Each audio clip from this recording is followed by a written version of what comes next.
Buenas noches. Este martes veremos las imágenes de gente cercana al movimiento Ayotzinapa destrozando las oficinas del Secretariado del Sistema Nacional de Seguridad Pública.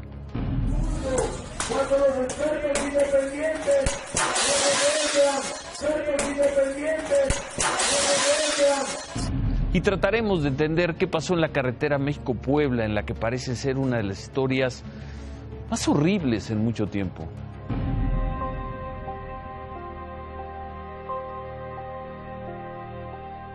Y escucharemos al equipo de Donald Trump asegurar que ya están construyendo el muro. We can build this, okay?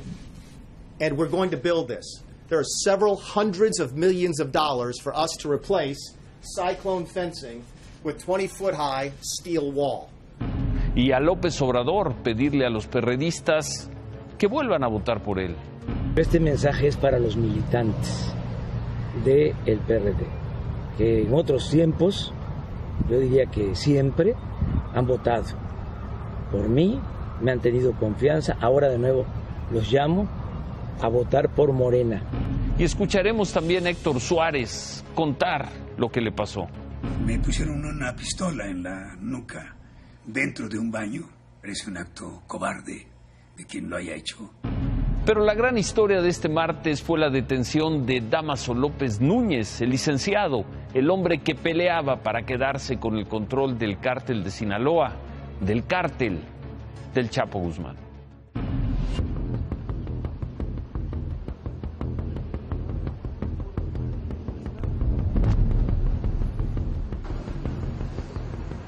Al término de las 6 horas de cateo en el departamento C-1101, Dámaso López Núñez fue asegurado para luego ser trasladado a las instalaciones del Aceido en Reforma en el centro de la Ciudad de México. En el lobby del conjunto residencial Ares, elementos de la Agencia de Investigación Criminal resguardaban el paso de los residentes. A las 10 de la mañana con 10 minutos, el licenciado apareció fuertemente escoltado, con la mirada clavada en el piso y las manos al frente sin esposar.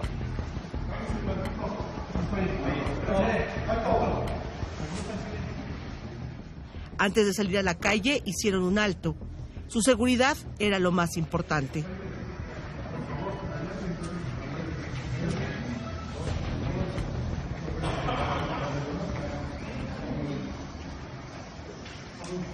¿Listo?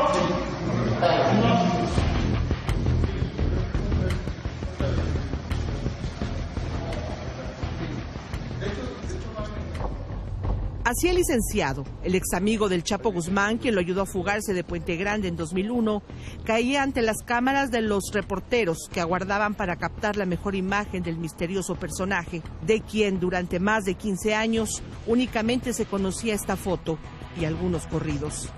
Hay mucha gente envidiosa, eso no me da cuidado. Dámaso dice sonriente, por eso ando preparado. De Culiacán a la sierra, de la sierra hasta el Dorado. Claro, quedó compadre.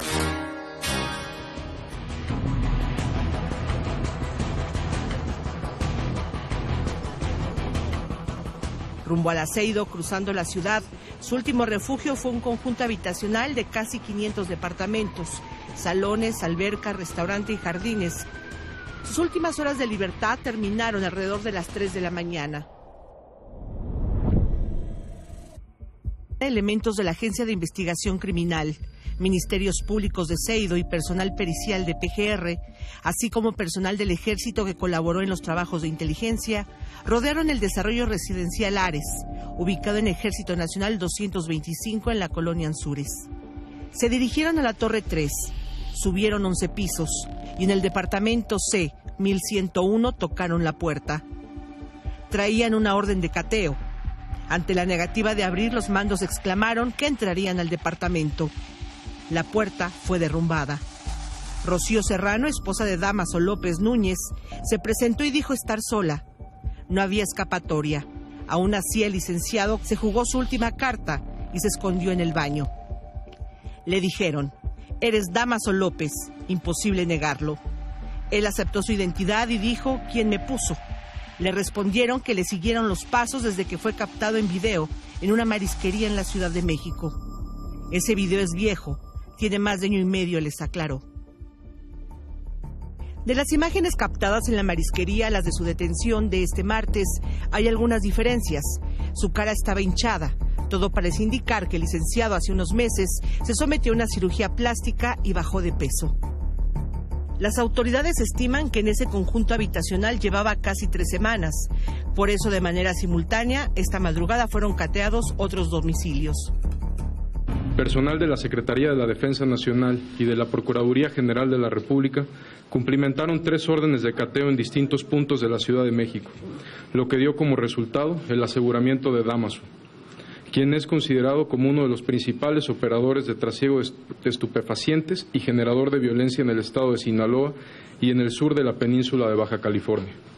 Esta detención disminuye la posibilidad de una alianza que el asegurado buscaba generar con otro grupo de la delincuencia organizada.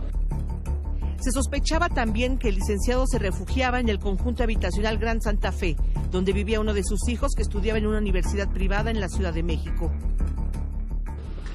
En una segunda diligencia en la colonia Tesosomoc de la delegación Azcapotzalco, se logró la detención de Giovanni N., quien formaría parte del primer círculo de confianza de Dámaso.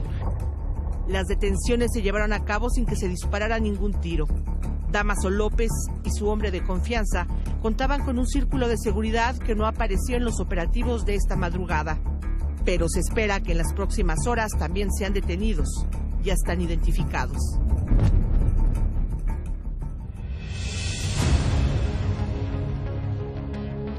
Dámaso López fue comandante de la Policía Judicial y en 1998 fue designado subdirector del Penal Federal de Puente Grande, en Jalisco, cuando Joaquín El Chapo Guzmán estuvo preso. En 2001 pactaron la primera fuga del Chapo de ese penal, del de Puente Grande. Dámaso López renunció a la subdirección apenas unos días antes de la fuga.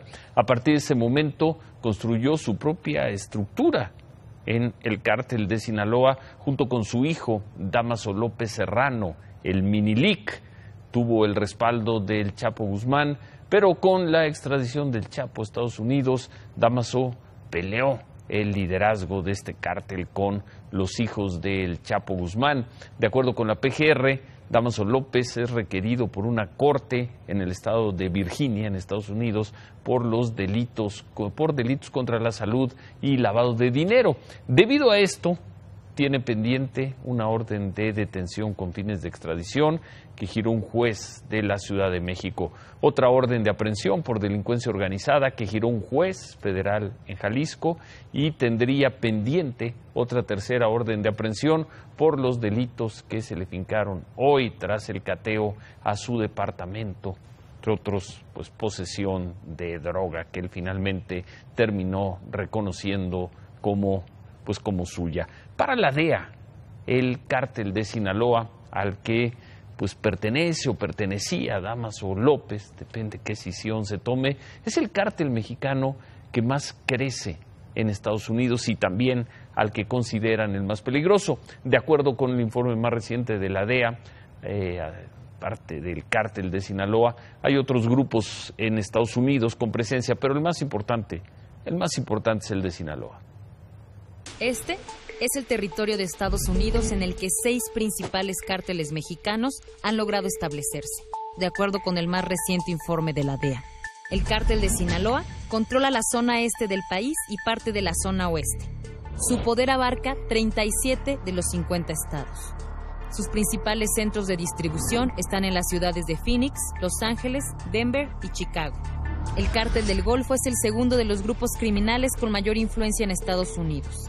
Su centro de operaciones está en Tamaulipas y se ha establecido en un 80% del estado de Texas, el estado más grande del país. El cártel de Juárez también es ubicado por la DEA en la parte oeste de Texas y los límites con Nuevo México. Hay 3 cárteles más que también han establecido nexos en algunas ciudades del país. El cártel de los Beltrán Leiva tiene presencia en 4 ciudades. El cártel Jalisco Nueva Generación opera en 4 ciudades del este y oeste del país. Y el cártel de los Zetas se ha establecido en 3 ciudades en Texas y Wisconsin. La DEA concluye en su informe que ningún cártel en el mundo puede competir con los cárteles mexicanos. El presidente Peña Nieto felicitó a través de su cuenta de Twitter al Gabinete de Seguridad, en especial a la Secretaría de la Defensa Nacional, por la detención, así dijo, de otro objetivo clave en el combate a la delincuencia. El presidente Peña Nieto escribió que el gobierno federal seguirá trabajando en coordinación con los gobiernos locales para hacer frente a los retos de seguridad. Sobre este tema, el jefe de gobierno, Miguel Ángel Mancera, reconoció que la Ciudad de México sí es un centro financiero de los cárteles de la droga, pero rechazó que sea un centro de operaciones del narcotráfico. En la Ciudad de México hay seguimientos, en la Ciudad de México se dan detenciones. La Ciudad de México es un centro en donde puede haber logística o donde puede haber reforzamientos financieros. Es precisamente los motivos que se han revelado de esta detención, logística y financiero. Eso no es nuevo. Lo que nosotros estamos luchando y contra lo que estamos evitando a toda costa es que la Ciudad de México se pueda volver un centro de operación. Eso es diferente. Bueno, una vez más el jefe de gobierno y el gobierno de la Ciudad de México diciendo que la capital no es un centro de operación de los grupos criminales, más que un centro de operación, que no hay una presencia activa de los cárteles de la droga, pero hoy reconociendo, después de la detención de este personaje, pues que pueden aquí, en la ciudad, en la capital, en la Ciudad de México, tener su base operativa, su base logística. Y bueno, más o menos o poco después de este impresionante operativo, movilización de fuerzas de seguridad, no mucho tiempo después, y en algo que no tenía nada que ver, padres de los normalistas desaparecidos de Ayotzinapa protestaron en contra de quien fuera el jefe de la Agencia de Investigación Criminal de la PGR, Tomás Herón, pero fueron a protestar contra él afuera de las oficinas del Secretariado Ejecutivo del Sistema Nacional de Seguridad Pública, donde el señor Cerón no tiene nada que ver, después de un mitin donde pidieron una investigación contra Cerón por, según ellos, haber creado la llamada verdad histórica, haber desviado rastros. 50 presuntos normalistas, y aquí quiero subrayar lo de presuntos porque están con el rostro cubierto, rompieron puertas y cristales con tubos y piedras. Además arrojaron 2 petardos a estas instalaciones, las del Sistema Nacional de Seguridad Pública. 2 policías de la Ciudad de México encargados de la seguridad resultaron heridos.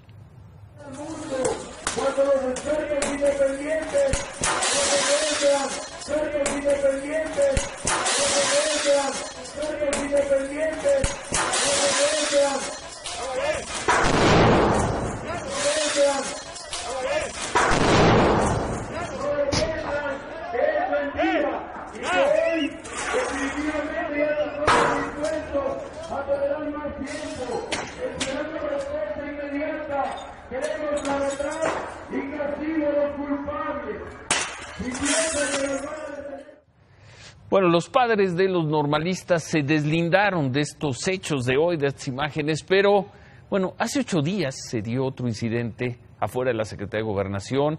Las vimos aquí en el programa. Los padres y otras personas se presentaron ahí para pedir un diálogo con el secretario Miguel Ángel Osorio Chong. Como los atendió un funcionario al que consideraron menor, decidieron plantarse en Reforma, pero las personas que venían con los padres lanzaron bombas molotov y piedras contra los policías federales. Los policías, lo recordarán, respondieron con gases lacrimógenos. Los padres de los normalistas también se deslindaron de esos hechos, pero advirtieron que las protestas se iban a intensificar. Y bueno, hoy vimos lo que ocurrió afuera, la puerta de las instalaciones del Sistema Nacional de Seguridad Pública, donde no trabaja ni ha trabajado el señor Tomás Herón. En otras cosas, el Congreso de Veracruz aprobó un punto de acuerdo para denunciar a la la ex diputada de Morena, Eva Cadena, ante la Fiscalía de Veracruz por presuntos delitos en el proceso legislativo.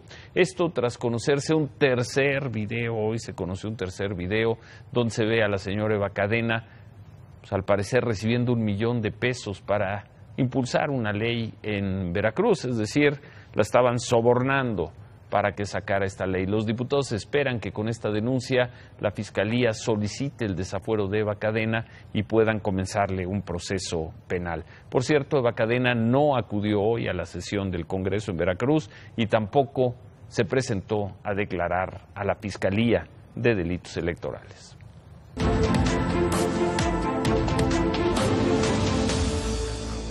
El Estado de México, Andrés Manuel López Obrador invitó a los militantes del PAN y del PRD en el Estado de México a que voten, dijo que a que voten por Morena y a que voten por él. Me dirijo a los militantes del PAN para que tengan información y abrirles los brazos, las puertas, para que juntos logremos la transformación del país. Este mensaje es para los militantes del PRD, que en otros tiempos, yo diría que siempre, han votado por mí, me han tenido confianza, ahora de nuevo los llamo a votar por Morena. Eso no es traición. Traición es hacerle el juego al régimen corrupto. Los candidatos al gobierno del Estado de México firmaron el Pacto por la Primera Infancia, todos: Josefina Vázquez Mota, Delfina Gómez, Juan Cepeda, Alfredo del Mazo, Óscar González y la independiente Teresa Castel. Todos estuvieron presentes y se comprometieron con 135 organizaciones a incluir políticas, acciones y a destinar presupuesto para ir reduciendo problemas, los problemas graves de la niñez, de los niños menores de 5 años, muy en especial la desnutrición, la anemia y la violencia. En otras cosas hay conmoción en las redes sociales, hay un impacto que apunta a convertirse en una conmoción nacional, y es que hoy se conoció una de las historias más tétricas, siniestras, horribles en mucho tiempo, y vaya que si en los últimos años hemos tenido historias tétricas, siniestras, horribles. En la madrugada, una familia circulaba por la carretera México-Puebla. Se detuvieron en uno de los baños del camino y ahí fueron atacados. El padre, la madre, una hija de 14 años y un bebé. 8 sujetos que viajaban en 2 autos interceptaron a la familia de 4 integrantes en la parada de los baños. Violaron a la madre y a la hija, asesinaron de un disparo al bebé y se llevaron la camioneta. Los hechos ocurrieron alrededor de las 3 de la mañana en el kilómetro 90 de la autopista. La familia caminó unos 2 kilómetros hasta la caseta de San Martín Texmelucan para pedir ayuda, donde avisaron que sus agresores viajaban en una camioneta Nissan blanca y una pick-up roja. La Policía Federal informó a Imagen Noticias que implementó un operativo de búsqueda de los agresores, encontrando solamente un acceso informal a la autopista por donde habrían escapado. La Policía Federal también hizo una recreación del evento con el padre de familia en el lugar exacto de los hechos, encontrando un casquillo. Hasta esta noche, el operativo de la Policía Federal y la Fiscalía de Puebla para buscar a los agresores continúa.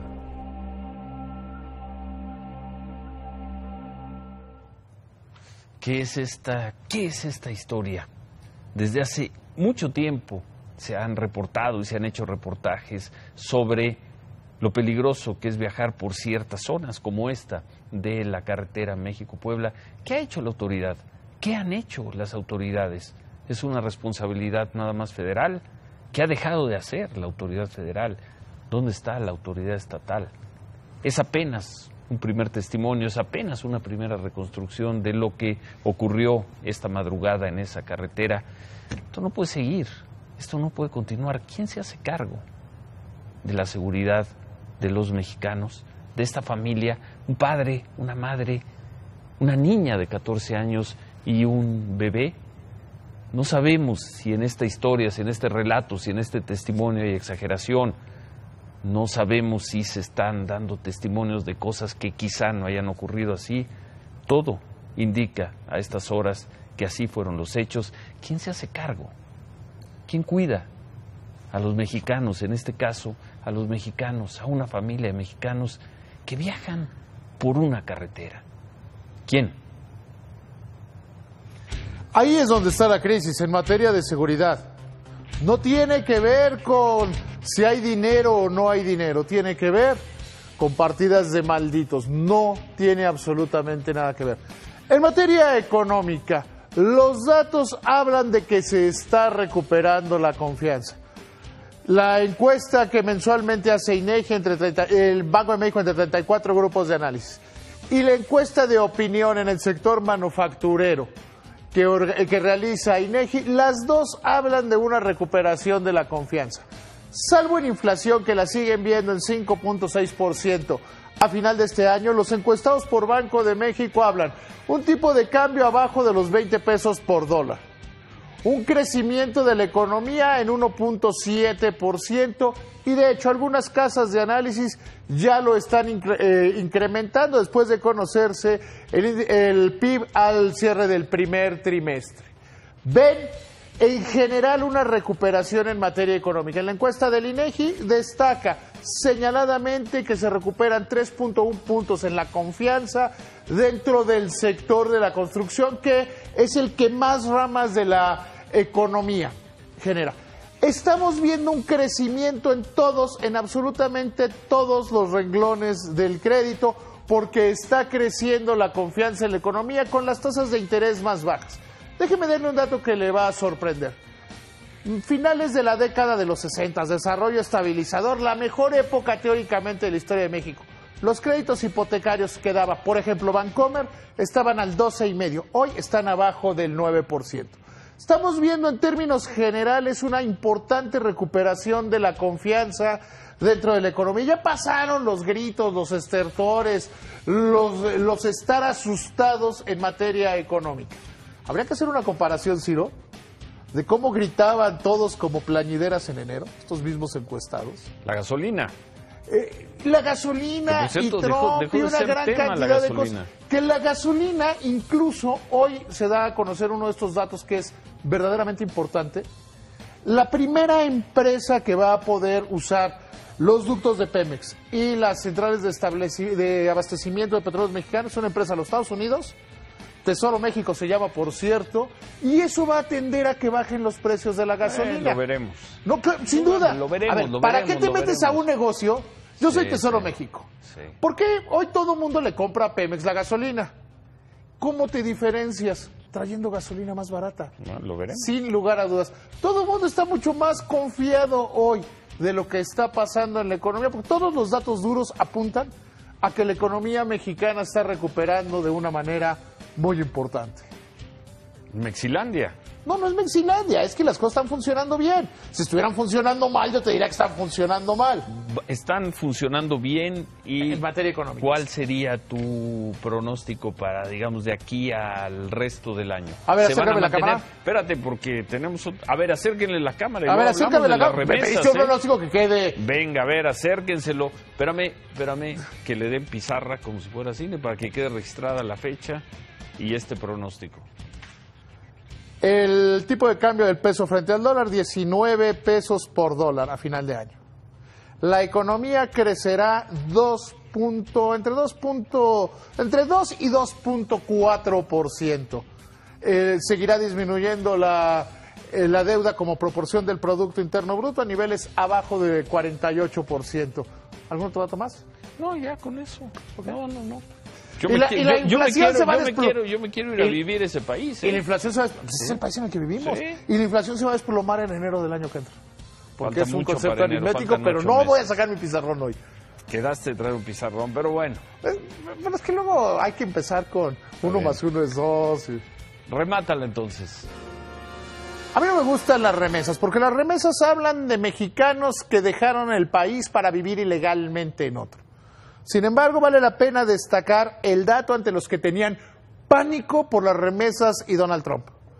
Las remesas crecieron a la mayor tasa anual de los últimos 6 años. Un crecimiento con respecto al primer trimestre del año pasado del 7%. Hay menos mexicanos viviendo ilegalmente en los Estados Unidos y están mandando más dinero. ¿Qué más tenemos, Paula?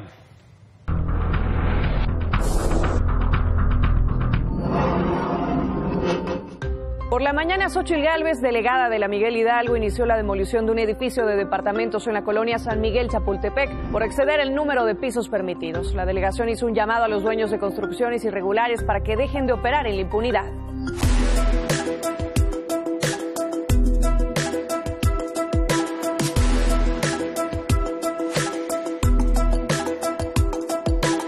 No van a poder vender el resto de departamentos, no van a tener terminación de obra. Por lo tanto, no le sigan apostando a la impunidad.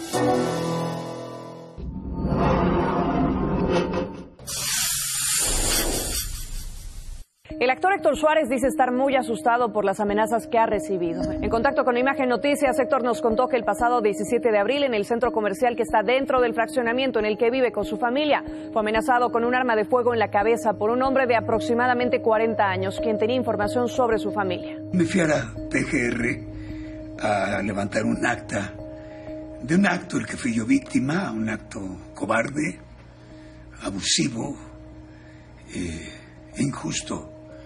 Me pusieron una pistola en la nuca dentro de un baño.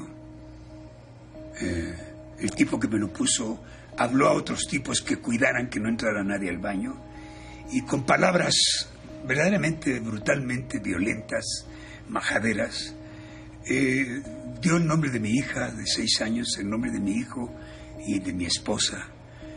Pues comprenderás que estoy aterrado. Me parece un acto cobarde de quien lo haya hecho, que no dé la cara, que me tenga que amenazar de muerte para que yo me calle y no hable de algo que todos los mexicanos sabemos que existe y que por lo menos yo, mi naturaleza no me permite quedarme callado. El actor sigue trabajando pese a las amenazas y anunció que mañana irá a la Secretaría de Gobernación para hacer la denuncia y pedir protección para él y para su familia.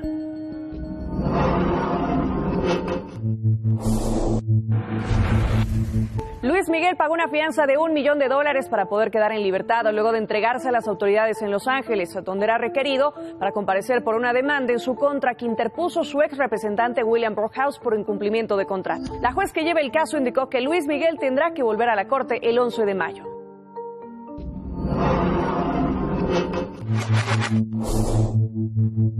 El cónsul honorario de Lituania, Ronen Weiser, fue víctima de un robo cuando se encontraba en la colonia Daniel Garza de la delegación Miguel Hidalgo en la Ciudad de México. En contacto con Imagen Noticias, el cónsul aclaró que el robo se registró la pasada semana cuando se encontraba en un vehículo de Uber a las 11:30 de la mañana y un asaltante se acercó a su vehículo. Lo mismo ocurrió con otros 2 coches que estaban delante de él. Al diplomático le quitaron su dinero en efectivo y un celular por un monto aproximado de 20,000 pesos. Las autoridades de la PGJ se encuentran investigando el caso, según nos comentó el cónsul.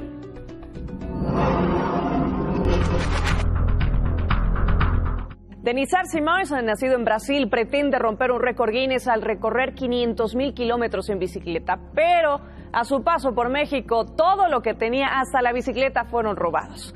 En el año 1999 partió desde la Patagonia en Argentina y había recorrido 490,000 kilómetros. Pretendía llegar hasta Nueva York para cumplir con su meta. Pero cuando se quedó dormido en el puerto de Veracruz fue cuando le robaron la bicicleta, fotografías, recuerdos de diferentes países y su bitácora de viaje. Luego de recorrer 55 países en 5 continentes, Denizar no pierde la esperanza de recuperar su bicicleta en Veracruz y lograr romper el récord Guinness. Ya hay varios usuarios en redes que le ofrecen una bicicleta nueva. Permiso, Ciro. Gracias, Paola. Pues uno quisiera contar otras historias, pero nada más en el programa de esta noche. La historia de la familia de Puebla. Asaltan al cónsul de Lituania. Este hombre que viene a la Patagonia en bicicleta y lo asaltan en Veracruz y le quitan la bicicleta. El caso de Héctor Suárez. Y podría haber más datos, más historias, simplemente este martes. Quaker State, tu copiloto deportivo, presenta. Ciro, amigos, ¿cómo están? Bueno, terminó la tragicomedia, el culebrón, como le dicen en España, unos necios, otros caprichosos, total que fueron a acusar a la máxima instancia, a revelar las razones los jugadores y hay reducción. ¿Qué pasó? Vamos a recuperar los datos. El TAS, el máximo organismo de arbitraje deportivo, dijo hoy, se reduce el castigo para los jugadores Enrique Triverio de Toluca, que empujó, y Pablo Aguilar del América, que dio un cabezazo, ¿se acuerdan? El 10 de marzo se dio a conocer el castigo, 8 partidos para Triverio y 10 para Aguilar. Entonces los árbitros se pusieron muy mal, dijeron vamos a detener el fútbol mexicano y esto ocurrió, no se jugó la jornada 10. Entonces fueron a la Comisión de Apelaciones de la Federación Mexicana de Fútbol y se determina suspender 1 año a ambos futbolistas. Tras este anuncio, los silbantes anunciaron que regresarían a dirigir la fecha 11. Pero ambos jugadores tenían su jugada maestra con el apoyo de sus clubes, viajar el 26 de abril pasado, un par de días nada más, para presentar sus argumentos al TAS y solicitar la revisión de su castigo. Hoy el TAS, conformado por 3 abogados, escucharon los argumentos los últimos 2 días y dicen, de manera inapelable, el castigo queda como originalmente se estableció, 18. Entonces el jugador de Toluca tiene solamente 1 semana más y va a jugar. Y Pablo Aguilar del América, que siguió entrenando, va a estar en la liguilla en caso de que su equipo llegue a semifinales. Que no de origen, Ciro, los propios clubes tendrían que haber apoyado a los árbitros, porque al final es el interés común. Hay mucha diferencia entre lo de Triverio contra lo de Aguilar. Me parece que 18 no es la misma medida. Pues ya cumplieron, prácticamente ya cumplieron el castigo. Pues sí, pero ¿para qué hacer el Iba a ser de 1 año, ¿te acuerdas? El paro. ¿Y qué dicen los árbitros? Los árbitros dicen ahora que pues respetan la decisión del TAS, no les queda de otra, pero ponen el dedo sobre la llaga y dicen no nos gusta la gestión de Héctor González Iñárritu porque pues él no nos apoyó. Vamos a ver de qué manera el tema se ha resuelto de fondo o los árbitros vuelven en un momento inesperado a tratar de detener la liga en su momento más importante, la fase final que está a 1 semana de realizarse. Bueno, vamos a ver el concierto de Cristiano Ronaldo en las semifinales de la Champions, enfrentando en el clásico capitalino en Madrid al Atlético, que fue muy oscuro, fue un equipo totalmente pues inútil en sus recursos. Cierto que defienden muy bien, pero suelen tener cierta dosis de peligro y hoy solamente existió el Madrid. Aquí está el primero de Cristiano al minuto 9, hizo 3, llegó a 400. Aparte Oblak, aquí lo tienen, al arquero del Atlético de Madrid, tuvo algunas intervenciones. Esto es lo más peligroso. Gameiro finalmente ataja bien Navas. Después veremos una más de Benzema y a los minutos 73 y 86 los goles de Cristiano, que le colocan pues en la cima junto a Messi. Qué privilegiados de verles a ambos en este momento pues compartiendo las canchas del mundo. Y para terminar, Ciro... Empieza a ser un poco aburrida la Champions, Javier. Pues, ¿te sí, parece? Ya es el Real Madrid, no hay un equipo en el mundo que se le ponga enfrente. No sé la Juventus, si es que pasa a finales. Pues la llave de Barcelona contra el PSG fue muy divertida. Sí, la eliminación de Barcelona... Pero llega el Real Madrid y les gana a todos. ¿No? Sí, gana siempre. No, el Barcelona ha tenido la hegemonía últimamente. Vas a ver mañana la Juve contra el Mónaco y si es Real Madrid contra Juve, tendremos una gran final. Ahora, las finales, acuérdate, son bastante atoradas, son muy sosas en cuanto a fútbol espectacular, ¿no? Vamos ahora con la pelea de los millones. Atención con esto, Ciro, no hay ningún título de por medio. Esto se llama explotar la nostalgia del paisano mexicano que está en Estados Unidos. Va a ganar entre 30 y 45 millones de dólares el Canelo y el Junior Julio César entre 12 y 16 millones. Uno subió de peso, el otro bajó para encontrarse más o menos en condiciones equilibradas. 100 millones de dólares se esperan en el pago por evento en Estados Unidos. Aquí en México, la televisión abierta pues no tiene ese esquema, la va a pasar Televisa, la va a pasar Televisión Azteca, todo mundo tendrá resúmenes. Ciertamente es la pelea que puede romper los récords de rating en México por tratarse de estos dos hombres. Y es que la calentaron bien durante 5 años, hasta que se dieron cuenta que ya no se iba a hacer porque el Junior estaba a punto de retirarse. Viene esto que es auténticamente la batalla por los millones. Ojalá que no decepcione el próximo sábado. Quaker State, tu copiloto deportivo, presentó. Gracias, Javier. Vamos a hacer una pausa y al regresar, pues se suponía que ya no tenía dinero, que no iba a haber muro, que lo bloquearon en el presupuesto para el próximo año, pero Donald Trump y su equipo aseguran, y hoy lo volvieron a decir, que sí tienen dinero para hacer el muro, que ya no va a ser un muro, que va a ser malla ciclónica. Vamos a ver lo que dijeron hoy, ahora que regresemos.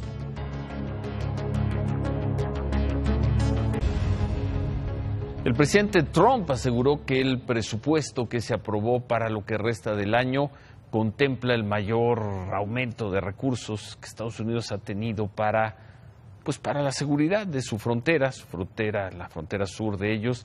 Es el mayor presupuesto en 10 años. Trump dijo que parte de ese dinero sí se va a usar para comenzar a construir el muro en la frontera con México.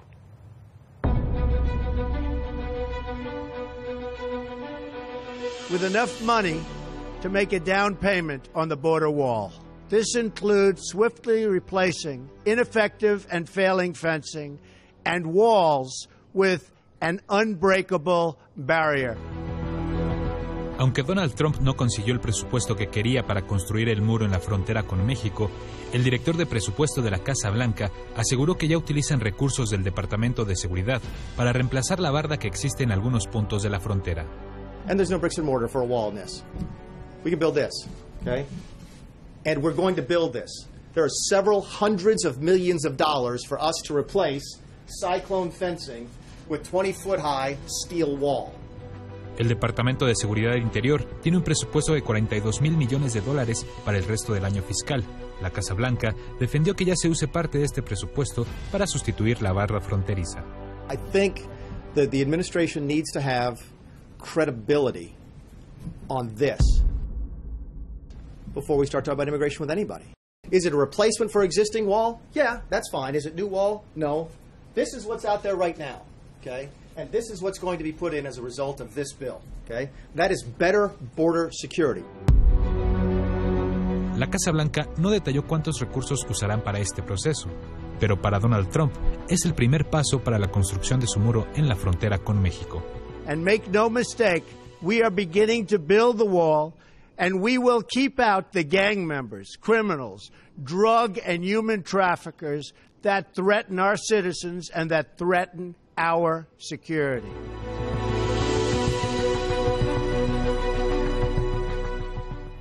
Lleva casi 2 años hablando de este muro. Dice que tiene el dinero, no todo el que él quería. Luego sale ahí su gente a decir que no va a ser un muro, que va a ser simplemente va a ser una especie de gran enrejado. Pues lo veremos. A ver si mañana el señor Trump no se desmiente a sí mismo, desmiente a alguno de sus colaboradores. Por lo pronto hoy voy a decir que sí habrá construcción del muro. Y antes de hacer una pausa, les recordamos que a partir del próximo lunes, vamos a comenzar este programa media hora más tarde. Va a ser a las 22:30. A las 22:30 de lunes a viernes. Ojalá nos acompañe a partir del lunes 8 de mayo. Por lo pronto hacemos una pausa y al regresar, Trump señalando, linchando periodistas en un spot pagado seguramente con recursos públicos. Vamos a verlo ahora que regresemos.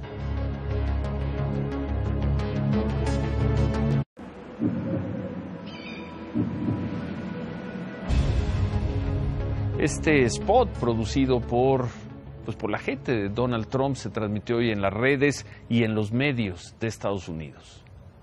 Donald Trump, sworn in as president 100 days ago. America has rarely seen such success. A respected Supreme Court justice confirmed. Companies investing in American jobs again. America becoming more energy independent. Regulations that kill American jobs eliminated. The biggest tax cut plan in history. You wouldn't know it from watching the news. America is winning, and President Trump is making America great again. I'm Donald Trump, and I approve this message. En su inagotable autoelogio, Donald Trump difundió este spot para celebrar sus 100 días en la Casa Blanca y puso los rostros de 5 periodistas que lo han criticado. Andrea Mitchell, de NBC, Walt Blitzer, de CNN, Rachel Maddow, de MSNBC, George Stephanopoulos, de ABC, y Scott Pelley, de CBS. El spot lo señala a los 5 y los pone ahí en pantalla como los rostros de la mentira, como los enemigos de la verdad y por lo mismo como los enemigos de Trump y de los suyos. En buen romance, eso se llama linchamiento.